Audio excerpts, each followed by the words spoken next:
On March 3rd, 1876, in Bath County, Kentucky, a woman looked up from ordinary work and saw the sky doing something it was not supposed to do.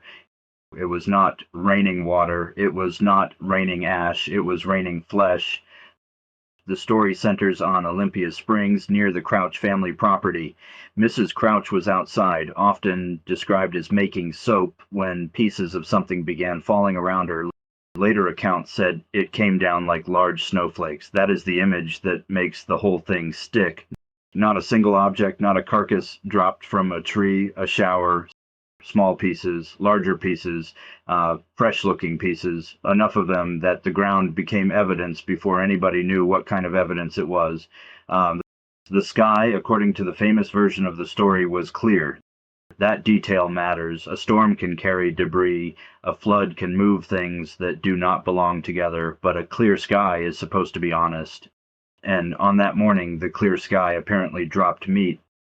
This is where reality glitches lives, not in the claim that a portal opened over Kentucky, in the simpler, worse fact that reality sometimes fails in a way that makes every explanation feel like an insult.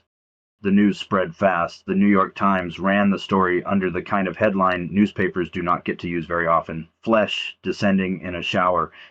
Scientific American picked it up too. By the summer of 1876, the Kentucky shower of flesh was no longer just a local astonishment, it was a specimen problem.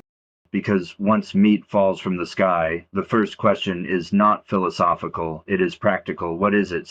Some people reportedly smelled it, some handled it, some sent pieces away to be examined.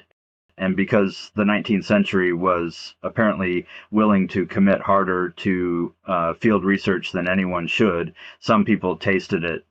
Two brave or reckless locals reportedly decided it seemed like mutton or venison. That is one of those details that makes the story funnier for about half a second and then much worse. The first explanation did not have to be supernatural. One proposed answer was nostoc, a gelatinous cyanobacterium sometimes dragged into stories of strange rain, star jelly, or mysterious blobs appearing after storms. In the right conditions, nostoc can swell into a jelly-like mass and look like something that has fallen out of the atmosphere.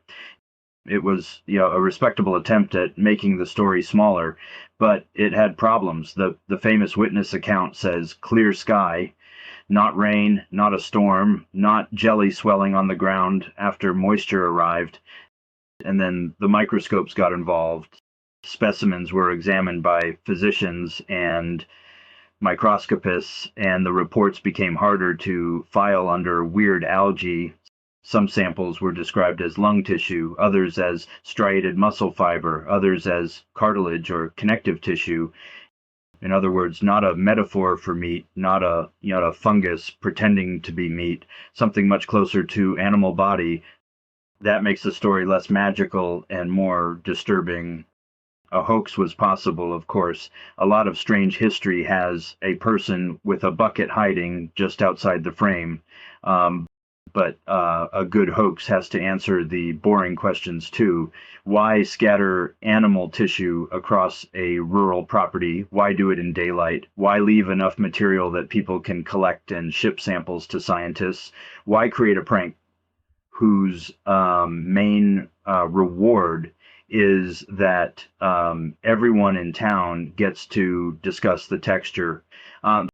The hoax theory is not impossible. It is just not the cleanest way out. The cleaner way out is somehow grosser. Vultures.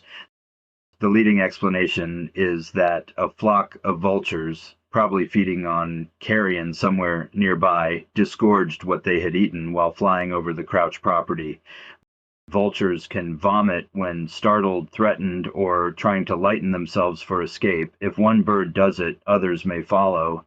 And suddenly the impossible weather report becomes a biology problem, a flock of scavengers, a bad moment in the air, a rain of partly digested animal tissue over a Kentucky farm.